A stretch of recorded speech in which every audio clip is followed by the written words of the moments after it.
Hello everyone, welcome back to this channel. I hope আপনারা সবাই ভালো আছেন, সুস্থ আছেন এবং নিয়মিত ইংরেজি প্র্যাকটিস করছেন। আজকে হলো অ্যাডভান্স স্ট্রাকচার ক্লাসের ডে 145 আর আজকের এই ভিডিওতে আমি আপনাদের সাথে শেয়ার করব দুই ধরনের sentence structure. So watch the complete video. Now let's start. সেখানে যাওয়ার জন্য তুমি কি নেবে? চুপ করার জন্য তুমি কি নেবে? সত্যিটা বলার জন্য তুমি কি নেবে? এখান থেকে যাওয়ার জন্য তুমি কি নেবে? তো ফ্রেন্ডস, আমরা আমাদের ডেইলি লাইফে এই ধরনের বাক্যগুলো ব্যবহার করে থাকি। তো প্রথম স্ট্রাকচারে দেখা যাক এই ধরনের বাক্যগুলো ইংলিশে কিভাবে বলতে হয়। তো এই প্রতিটা বাক্যে যে জিনিসটা কমন রয়েছে সেটা হচ্ছে তুমি কি নেবে। মানে আমরা যখন কাউকে বলবো যে কোনো কাজের পরিবর্তে বা কোনো কাজ করার পরিবর্তে সে কি চায়, এরকম অর্থে আমরা সেন্টেন্সে কোনো ইংলিশ সেন্টেন্সে আমাদের ব্যবহার করতে হবে what will you take, what will you take. Okay, তো এই টাইপের বাক্যগুলো বলতে হলে কমপ্লিট সেন্টেন্স স্ট্রাকচার হবে ফার্স্ট বলতে হবে হোয়াট উইল ইউ টেক, তারপরে বলতে হবে টু, তারপরে বলতে হবে ভার্ব এবং শেষে বলতে হবে আদার ওয়ার্ডস। এবারে এই স্ট্রাকচারটা দিয়ে এক্সাম্পল দেখলে আপনারা আরো ভালোভাবে বিষয়টা বুঝে যাবেন। তো এক্সাম্পলগুলো দেখে নেওয়া যাক। সেখানে যাওয়ার জন্য তুমি কি নেবে? What will you take to go there, what will you take to go there. চুপ থাকার জন্য তুমি কি নেবে? What will you take to keep quiet, what will you take to keep quiet. সত্যিটা বলার জন্য তুমি কি নেবে? What will you take to speak the truth, what will you take to speak the truth. এর মানে হলো সত্যিটা বলার জন্য তুমি কি নেবে। মানে ধরুন কেউ সত্যিটা বলতে চাইছে না, তো আমরা তাদেরকে সেই কারণে বলছি যে যদি সত্যিটা তুমি বলো তার জন্য তুমি কি চাও বা তার জন্য তুমি কি নেবে। ওকে, পরের এক্সাম্পল, এখান থেকে যাওয়ার জন্য তুমি কি নেবে?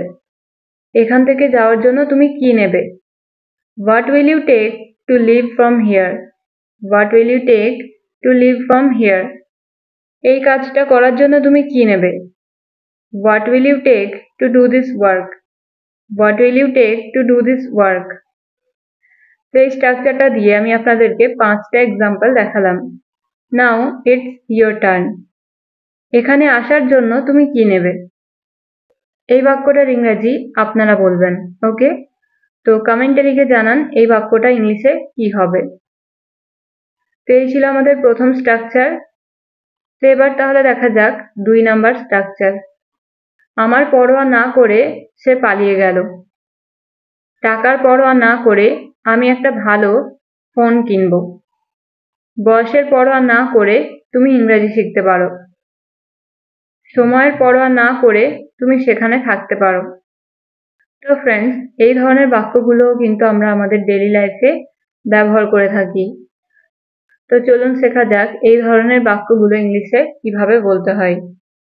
তো স্ক্রিনে আপনারা যে বাক্যগুলো দেখতে পাচ্ছেন এই প্রতিটা বাক্যে কমন জিনিসটা হচ্ছে পরোয়া না করে।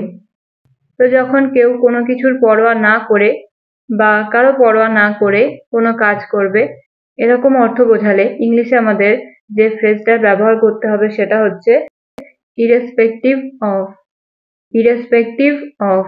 ওকে, তো সেন্টেন্স স্ট্রাকচার হবে irrespective of plus object plus sentence. তো চলুন তাহলে আরো ভালোভাবে বোঝার জন্য এক্সাম্পলগুলো দেখা যাক। প্রথম হলো আমার পরোয়া না করে সে পালিয়ে গেল। Irrespective of me she ran away. টাকার পরোয়া না করে আমি একটা ভালো ফোন কিনবো। Irrespective of money I will buy a good mobile.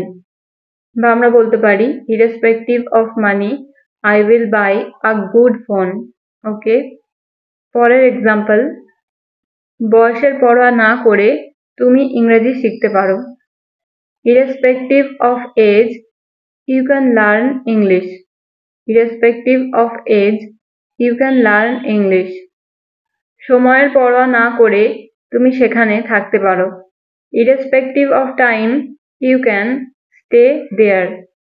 Irrespective of time, you can stay there. গ্রামারের পরোয়া না করে আমরা ইংরেজি বলতে পারি। Irrespective of grammar, we can speak English.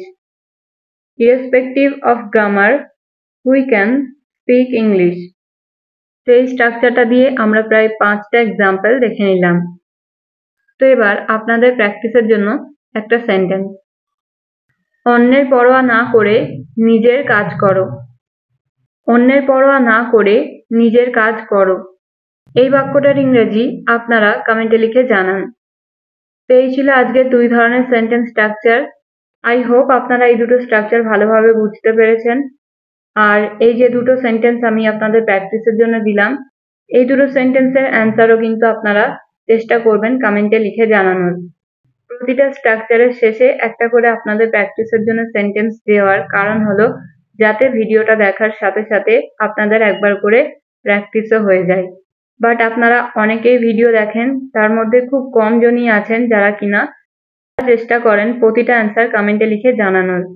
তো যারা আপনারা নিয়মিত অ্যান্সারগুলো কমেন্টে লিখে জানান, I am really grateful for them. তো আজকের এই ভিডিওটা আমি এখানেই শেষ করছি। Thank you so much for watching. Stay happy and keep learning.